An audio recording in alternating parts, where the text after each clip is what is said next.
السلام علیکم دوستو، خواب نگر کی شہزادی اگلی ایپیسوڈز میں کیا ہونے جا رہا ہے یہ ہم آپ کو اس ویڈیو میں بتانے جا رہے ہیں، مگر اس سے پہلے ڈیئر ویورز اگر آپ نے ہمارے چینل کو ابھی تک سبسکرائب نہیں کیا تو ضرور کر لیں تاکہ آپ کو ہماری ہر آنے والی ویڈیو کی اپڈیٹ سب سے پہلے مل سکے۔ جی تو ویورز اب بڑھتے ہیں ہم اپنی اپڈیٹ کی طرف۔ جیسا کہ سحر جو اپنی والدہ کی وفات کے بعد گاؤں پہنچتی ہے تو اس کی والدہ کو پہلے ہی دفنا دیا گیا ہوتا ہے، اس کی وجہ سے وہ وہاں رکنے سے انکار کر دیتی ہے اور سمینا کے کہنے پر بھی وہ وہاں نہیں رکتی اور فوراً ہی واپسی کا ارادہ کر لیتی ہے۔ حالانکہ سحر کو وہاں 1-2 دن تو رکنا ہی چاہیے تھا، مگر وہ میرا کو اطلاع پہنچاتی ہے کہ وہ واپس آ رہی ہے۔ میرا سائم کو بتاتی ہے کہ سحر واپس آ رہی ہے۔ سائم کی آنکھوں میں سحر کی واپس آنے کی خبر سے ایک خوشی کی چمک نمودار ہوتی ہے جس سے میرا انجان ہے، اور سائم میرا کو دوبارہ سے گھر میں دیکھ کر ایک فاتحانہ مسکراہٹ اپنے چہرے پر لاتا ہے۔ حسن بھی سحر کے آنے سے بہت خوش ہے۔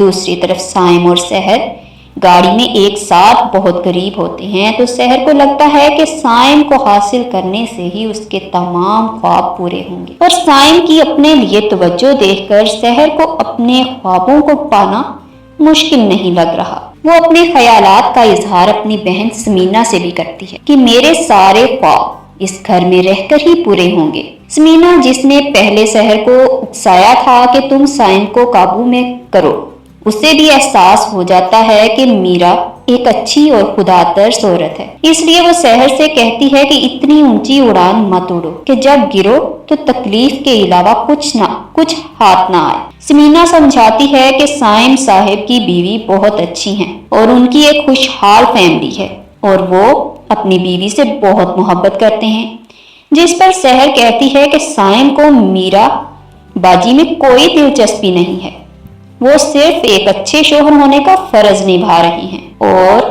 کچھ باتیں اور سائم کے سحر کی طرف جھکاؤ سے میرا کچھ محسوس بھی کر لیتی ہے کہ سحر کے ارادے کچھ ٹھیک نہیں ہیں۔ میرا اور سائم میں اس بات کو لے کر کچھ تلخ کلامی بھی ہو جاتی ہے۔ میرا اور سائم کی 12 سالہ شادی شدہ زندگی میں پہلی مرتبہ لڑائی ہوتی ہے، اور وہ بھی ایک نوکرانی کی وجہ سے۔ یہ اس لیے ہوا کہ سائم نے سحر کو موقع دیا اور میرا نے سحر سے اپنوں جیسا سلوک کیا۔ بعض اوقات ہر کسی کو اس کی اصل جگہ پر رکھنا ہی بہتر ہوتا ہے، ورنہ ایسے ہی حالات پیدا ہو سکتے ہیں کہ کسی کی ہنستی بستی دنیا میں کوئی آتا ہے اور سب کچھ برباد کر کے رکھ دیتا ہے۔ اس میں قصوروار سائم بھی ہے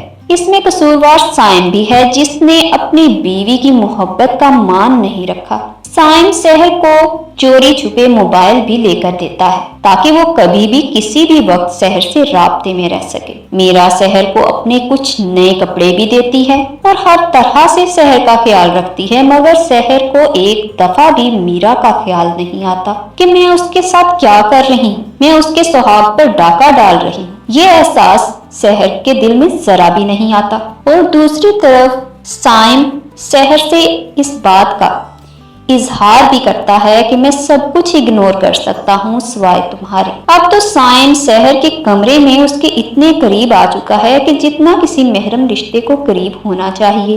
سحر آگے بڑھ کر سائم کا ہاتھ بھی زور سے پکڑ لیتی ہے اور سائم کو احساس دلاتی ہے کہ وہ اس کے بغیر نہیں رہ سکتی۔ دوسری طرف سائم کی والدہ اپنے بیٹے کا سحر کی طرف جھکاؤ دیکھ کر بہت پریشان ہیں۔ وہ میرا کو سمجھانے کی کوشش کرتی ہیں کہ تم سحر کے لیے بہت کچھ کر رہی ہو، مگر مجھے ڈر ہے کہ یہ ہمدردی تمہارے گلے نہ پڑ جائے۔ اب تو سائم کی نظریں ہر وقت دیوانوں کی طرح سحر کو ڈھونڈتی رہتی ہیں۔ اگر سحر کچن میں ہوتی ہے تو سائم وہاں پہنچ جاتا ہے، اور اگر کمرے میں ہوتی ہے تو کمرے میں چلا جاتا ہے۔ اب سائم سحر کو باہر گھمانے بھی لے کر جانے لگا ہے۔ سحر اپنی احساس محرومیوں کا شکار ہے اور اس میں محسن لوگوں کا خیال تک بھول چکی ہے، اور اس میں وہ اپنے خوابوں کو پانے کے لیے یہ تک بھول گئی ہے کہ اس کے محسن لوگ جو اس کے لیے اتنا کچھ کر رہے ہیں وہ ان کے ساتھ کیا کرنے جا رہی ہے۔ سحر میرا کے دوبارہ سے ماں بننے کی خبر سے بھی بہت پریشان ہے، اور سائم کو میرا کے قریب دیکھ کر اب سحر گلہ بھی کرنے لگی ہے کہ آپ مجھے اگنور کرتے ہیں۔ وہ تو بالکل ایک بیوی کی طرح سائم پر اپنا حق جتانے لگی ہے۔